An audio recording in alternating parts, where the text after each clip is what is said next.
SMP Negeri 1 Atap 2 Payung merupakan sebuah SMP yang terletak di Kecamatan Payung, Kabupaten Karo, Sumatera Utara. SMP ini telah menerapkan kurikulum merdeka semenjak tahun 2022. Salah satu implementasi penerapan kurikulum merdeka adalah menerapkan pembelajaran berdiferensiasi. Pembelajaran diferensiasi dianggap sebagai solusi terbaik untuk dapat mengaktifkan pembelajaran yang berpusat pada peserta didik, di mana dalam pembelajaran berdiferensiasi ini guru akan mencoba untuk mengidentifikasi kebutuhan belajar murid. Kali ini saya akan mencoba mengimplementasikan pembelajaran berdiferensiasi dengan metode window shopping pada narrative text kelas 8 pelajaran bahasa Inggris. Hal pertama yang saya lakukan adalah berkomunikasi dengan ibu kepala sekolah dan mengatakan niat saya untuk melakukan praktik baik pembelajaran berdiferensiasi di kelas 8. Beliau sangat mendukung apa yang saya kerjakan dan juga memberikan masukan serta saran yang dapat saya lakukan agar pembelajaran yang dilakukan berjalan dengan baik nantinya. Saya juga membaca berbagai referensi mengenai pembelajaran berdiferensiasi khususnya menggunakan metode window shopping.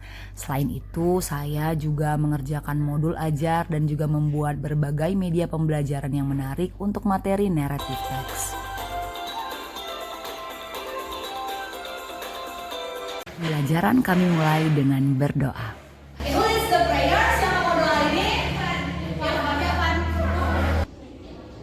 Dilanjutkan dengan memberi salam. Setelah itu saya memastikan bahwa peserta didik siap untuk memulai pembelajaran dengan menanyakan kabar peserta didik.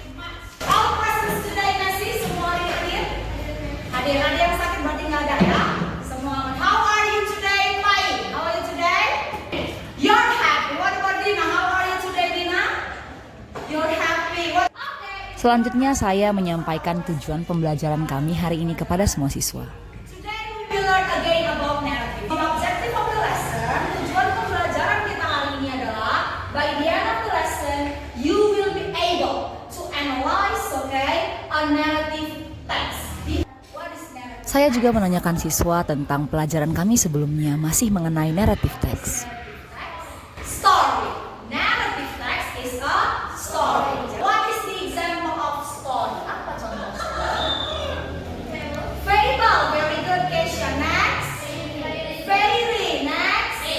Legend. Selanjutnya saya menyampaikan bahwa siswa akan dikelompokkan ke dalam grup sesuai dengan minatnya. But before you work in a Namun saya melaksanakan ice breaking terlebih dahulu agar siswa semakin semangat dalam belajar. kita untuk menguji konsentrasi, kita tes dulu ya. Girls dance. Boys dance. Oke, right. Give a applause.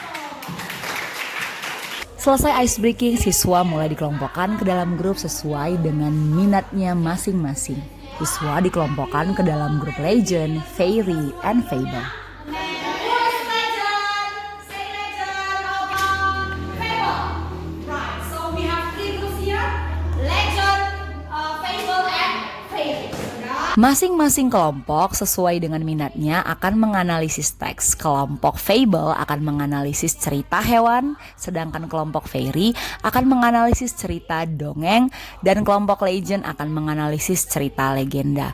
Mereka akan berdiskusi untuk menemukan generic structure ataupun struktur kebahasaan dari teks cerita yang mereka baca.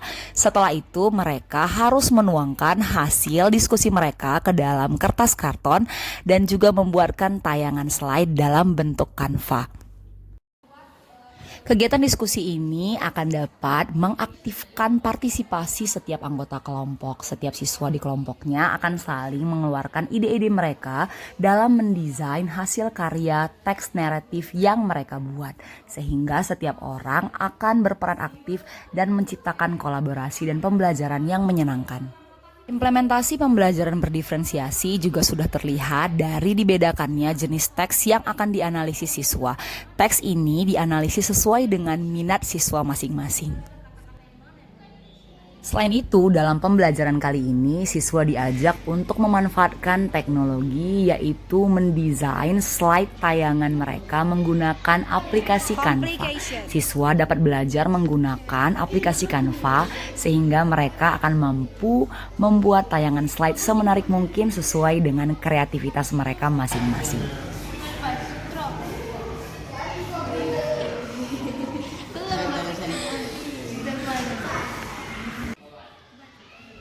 Diskusi kelompok ini juga mengaktifkan partisipasi setiap siswa. Mereka akan saling bekerja sama menyelesaikan tugas yang diberikan dengan tepat waktu.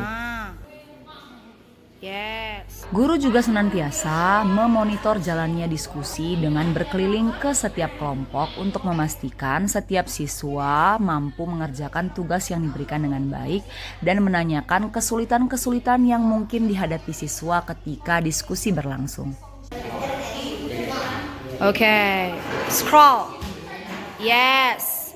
Good. Next. Good. Next. Yes. Next. Good. Tibalah saatnya bagi setiap kelompok untuk menyajikan hasil karya yang telah mereka diskusikan dan buat. Setiap hasil karya akan ditempelkan di dinding untuk dilihat oleh teman kelompok yang lain. Semua kelompok terlihat antusias untuk menampilkan hasil karya yang telah mereka buat dan tentunya mereka tidak sabar untuk berkeliling melihat hasil karya temannya dan bertanya hal-hal yang ingin mereka tanyakan. Hal ini merupakan bentuk dari pembelajaran yang menyenangkan di kelas. Legend Group, are you ready? Ready. Fable, are you ready? Ready. Fairy, are you ready? Ready. So, you will start to Windows Shop. Jadi setiap grup, okay, you will see other groups work. One member will stay. Jadi satu anggota itu akan menjelaskan, okay, to everyone who come to your group. Kamu akan jelaskan apa orientation, complication, and resolution. The other members, grup yang lain akan berjalan-jalan. Jadi ini akan membuat kalian tidak hanya berdiri di tempat, oke? Ini akan memenuhi gaya belajar kinestetik nanti. Jadi kalian tidak hanya akan duduk di tempat, but you will move. Kalian akan pindah untuk melihat dan melihat. Dalam metode window shopping ini, siswa akan diibaratkan seperti sedang berbelanja berkeliling. Mereka akan berkeliling melihat hasil karya temannya dan akan berbelanja ilmu pengetahuan. Mereka akan menanyakan hal-hal yang ingin mereka ketahui ataupun hal-hal yang belum mereka pahami dan juga menanyakan cerita yang telah dibuat oleh temannya. Anggota kelompok yang tinggal bertugas untuk menjaga toko mereka masing-masing. Tugas mereka adalah menjawab setiap pertanyaan yang diberikan oleh kelompok lain. Dengan begini, semua siswa akan mendapatkan pengalaman belajar yang seru dan menyenangkan. Pembelajaran dengan metode window shopping ini juga sangat cocok digunakan untuk siswa-siswi dengan gaya belajar kinestetik, di mana mereka dapat bergerak berkeliling sambil tetap belajar. Sebagai guru, saya juga akan berkeliling ke setiap toko dan menanyakan kepada mereka tentang teks yang telah mereka buat. Dengan begitu, saya bisa memastikan mereka telah memahami apa yang mereka buat. Setelah selesai berbelanja ilmu pengetahuan dan berkeliling, sekarang saatnya mereka kembali ke guru mereka untuk menjelaskan kepada anggota kelompok yang tinggal mengenai apa yang telah mereka ketahui. Hal ini dapat dijadikan sebagai sarana untuk saling berkomunikasi dan berkolaborasi bersama sehingga semua siswa akan mendapatkan pengalaman yang utuh. Pembelajaran akhirnya ditutup dengan kesimpulan dan juga refleksi.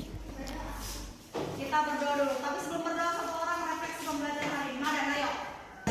Oke, siapkan kelasnya Adi. Stand up. Demikianlah praktik pembelajaran berdiferensiasi yang telah saya buat, kiranya bermanfaat bagi kita semua. Terima kasih.